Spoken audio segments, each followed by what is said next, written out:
descente du Saint-Esprit sur les apôtres, la Pentecôte. L'événement intervient 50 jours après la Pâque et 10 après l'Ascension. À l'instar des chrétiens du monde entier, ceux de l'église Saint-Matthieu d'Anokwakouté à Abobo sont dans l'allégresse. Lorsque nous décidons d'être brûlés par le Saint-Esprit, nous ne devons pas nous laisser porter par les tendances de la chair, les passions de la chair, les convoitises de la chair. Nous devons laisser tout cela pour que le Saint-Esprit nous porte. À l'église Sainte-Monique du plateau d'Okui, l'heure est à la méditation. Dieu fait descendre son esprit sur son peuple. Ce dernier est désormais en mission.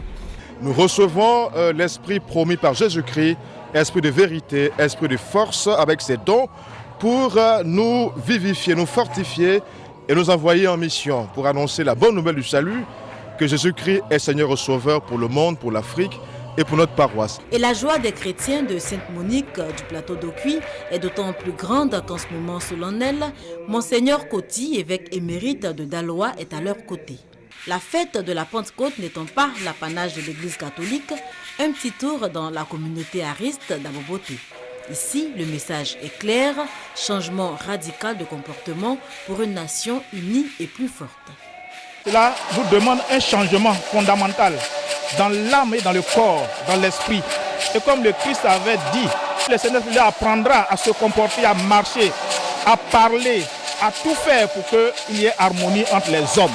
Des prières ont également été adressées à Dieu pour le retour définitif de la paix en Côte d'Ivoire.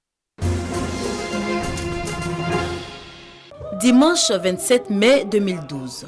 Ce jour sera à jamais gravé dans la mémoire de ces 460 jeunes. C'est la Pentecôte, mais également le jour où ils font leur entrée dans la famille de Dieu. Après 3 années de formation, ils viennent de recevoir enfin le premier sacrement qui est le baptême.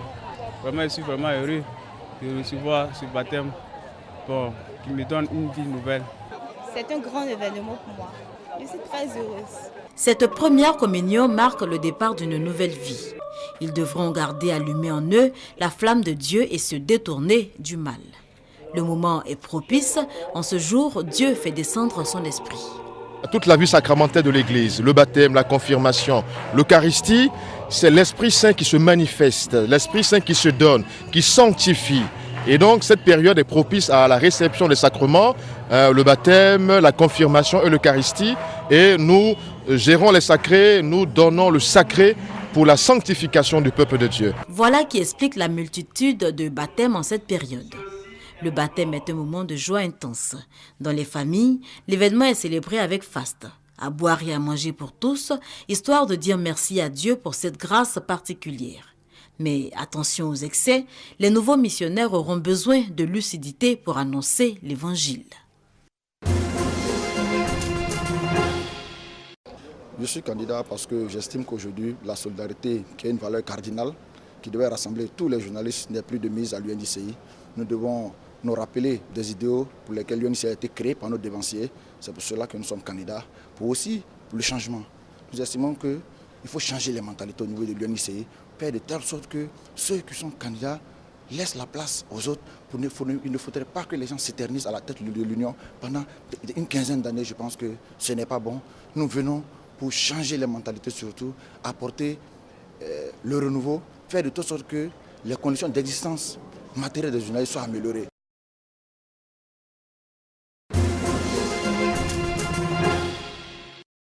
Plus de 344 millions de francs CFA de matériel informatique pour la réalisation de réformes au niveau de la programmation et de l'exécution budgétaire. Le geste du don de gouvernance et de développement institutionnel devrait aboutir à une meilleure performance des bénéficiaires, à savoir la direction de l'administration du système de gestion intégrée des finances publiques, la direction de la conjoncture et de la prévision économique, la chambre des comptes et enfin la direction du programme d'investissement public. En un peu plus de 3 années d'existence, le don de gouvernance et de développement institutionnel a été d'un appui considérable à l'État de Côte d'Ivoire, surtout en cette période de repositionnement économique du pays. Son action salutaire à la relance du développement lui vaut d'ailleurs d'être reconduit. C'est le lieu de dire, en tout cas merci à la Banque mondiale qui fait ce geste. Ça va vraiment nous aider à être plus opérationnels, à optimiser les dépenses et les sorties. Le don de gouvernance et de développement institutionnel a été créé en 2008. C'est un projet financé par la Banque mondiale et son principe d'action est axé sur la demande.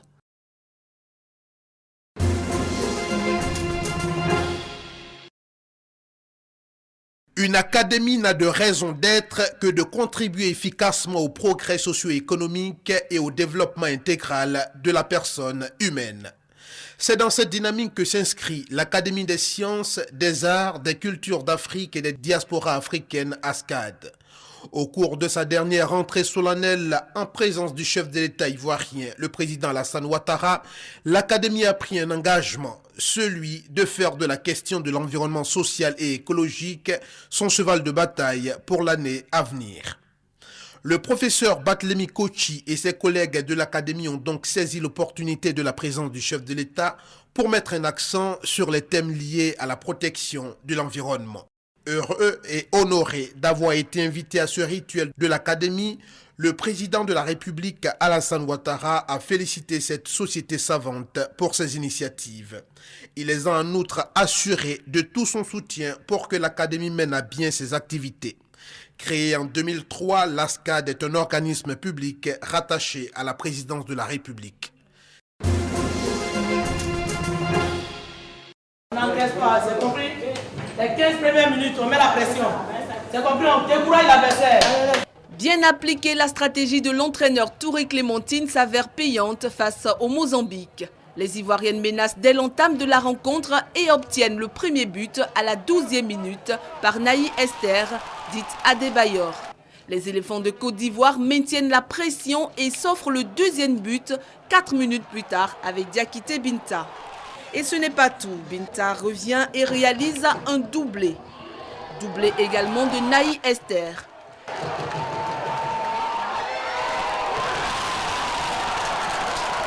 4 buts à 0 en 45 minutes. Le camp mozambicain n'est pas du tout content.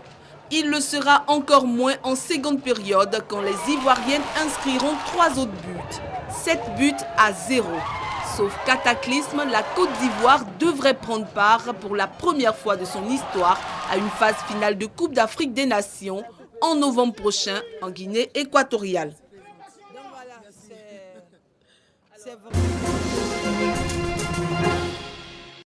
C'est un tournant dans la crise malienne. Les rebelles Touaregs du MNLA et le groupe Ansardine ont fusionné. Depuis 2 mois, ces mouvements contrôlent le nord du Mali. Après des semaines de tractation, leur union est désormais officielle. Première conséquence, la proclamation d'un État islamique dans le nord du pays. La zone pourrait être soumise à la charia.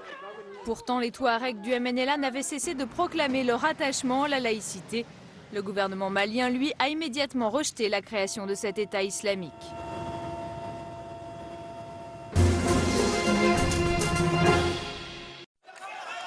Les condamnations se multiplient au lendemain du massacre de Roula. Les observateurs de l'ONU dénombrent une centaine de morts, dont plus de 32 enfants, dans cette petite ville prise pour cible par des bombardements. Le chef des observateurs, Robert Mood, dénonce ce crime, mais n'accuse aucun des 2 camps en particulier. J'appelle le gouvernement syrien à cesser toute violence, sous quelque forme que ce soit. Et je demande également à l'opposition armée de s'abstenir à tout recours à la violence. Le plan de sortie de crise de Kofi Annan est vivement critiqué par les insurgés syriens. Ils sont descendus en masse dans les rues comme ici, à Idlib. Sur ces pancartes, on peut lire Kofi Annan a les mains salies par le sang des enfants. Selon eux, la mission d'observation ne fait que donner du temps au régime de Bachar el-Assad. Kofi Annan est attendu lundi en Syrie. Damas nie toute responsabilité et promet une commission d'enquête, même si le coupable est déjà tout désigné. Voilà ce qui s'est passé, et ceci n'est pas une conclusion, c'est un fait. Vendredi à 14 h, des centaines d'hommes à bord de pick-up ont attaqué nos positions à l'arme lourde. Un scénario d'autodéfense qui ne convainc pas. Washington et Paris dénoncent un régime assassin. Londres également accuse directement Damas. Des munitions d'artillerie ont été utilisées. Il s'agit là d'un acte de pure barbarie. Nous le condamnons le plus fermement possible. Malgré ces nombreuses condamnations, impossible de prédire l'impact qu'aura ce massacre. Depuis 14 mois, aucune mesure concrète n'a pu être prise en l'absence d'un consensus avec la Chine et la Russie. Damas, de son côté, a poursuivi toute la journée son pilonnage des villes rebelles.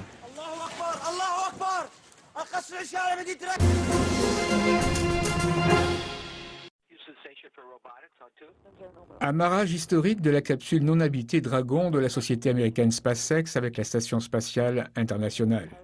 La capsule Dragon est ainsi devenue le premier vaisseau spatial privé à se fixer à l'ISS. Cet amarrage ouvre la voie à une révolution dans le transport spatial. La société a conclu un contrat de 1,6 milliard de dollars avec la NASA pour 12 vols de livraison de fret en 4 ans.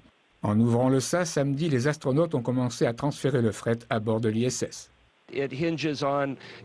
Cette étape s'articulera sur la viabilité à terme de lancer beaucoup de missions sur de longues périodes et de pouvoir fournir des services commerciaux utiles entre le sol et les bases d'orbite terrestre. Aujourd'hui, la NASA dépend des fusées Soyouz russes pour acheminer leurs astronautes dans l'ISS au tarif de 65 millions de dollars le siège. L'agence spatiale américaine compte sur le secteur privé pour prendre la relève de la navette spatiale en vue de ravitailler l'ISS en 2012 à moindre coût. Dragon, réutilisable 6 fois, doit se désamarrer de la station le 31 mai pour retourner sur Terre avec 660 kg de matériel d'expérience scientifique mené dans la station de l'ISS.